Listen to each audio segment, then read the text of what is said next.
Kaloji కళాక్షేత్రానికి BRS హయాంలోనే నిధులిచ్చి పూర్తి చేస్తే ఆ క్రెడిట్ ని ఇప్పుడు కాంగ్రెస్ తన ఖాతాలో వేసుకుంటుంది అన్న బీఆర్ఎస్ నేతల వ్యాఖ్యలకి కౌంటర్ ఇచ్చారు కాంగ్రెస్ ఎమ్మెల్యేలు. ఇచ్చిన నిధుల్లో సగానికి పైగా బాళ్లే మింగేశారని అన్నారు. 75 కోట్ల కళాక్షేత్రాన్ని పూర్తి చేసింది కాంగ్రెస్ ప్రభుత్వమేనని అన్నారు. తెలంగాణ ఉద్యమకారులపైన తుపాకులతో కాల్చిన వ్యక్తులు ఈ ఇద్దరు చేతులపైన అది ప్రారంభిస్తుంటే కాళోజీ గారి ఆత్మ ఘోషిస్తుందని చెప్పి ఈ సందర్భంగా తెలియజేస్తున్నాం. ఈరోజు కాంగ్రెస్ నాయకులను ప్రశ్నిస్తున్నాం.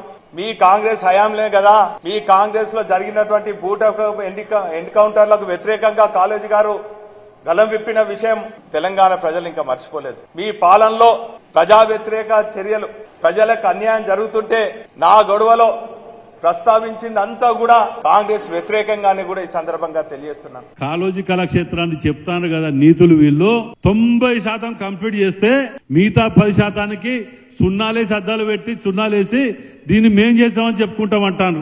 ఇక బుద్ధి వస్తుంది, మారుతారనేది నమ్మకం నాకైతే అవపడతలేదు. ఈ పబ్లిక్ తిరగబడి చీపీలు చెప్పులు మాటలేసి కొట్టేదాకా వీళ్ళ బుద్ధి మారది, ఇదే వ్యవహరిస్తారనేది అర్థం అయిపోయింది నాకు. కాళోజీ కళాక్షేత్రానికి 45 కోట్ల రూపాయలు సింగిల్ చెక్ డేటు, దానికి అయింది 95 కోట్లు.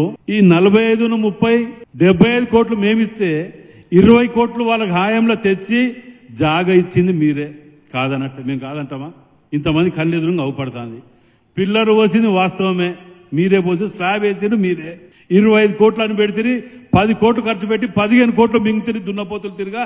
దాని మీద ఎన్ఐటి వాళ్ళు ఇదే ఇచ్చారు, ఏది రిప్రజెంటేషన్, అది కూలిపోతుంది పబ్లిక్ కూర్చున్నాక. అలా మొత్తం తిన్నారా నాయన మీరు, దాని విజిలెన్స్ ఎంక్వైరీ చేసింది. దాని మీద ఇచ్చిన 25లో 15 తిన్నాం. వీళ్ళు మేము 45, 30, 75 కోట్లు ఇస్తే మేము కంప్లీట్ చేసినట్ట, వాళ్ళు కంప్లీట్ చేసినట్ట మీ సాక్షిగా చర్చకు రమ్మంటాను. ఇది జీవోలు రిలీజ్ చేసిన డేట్లు, చెక్కులు.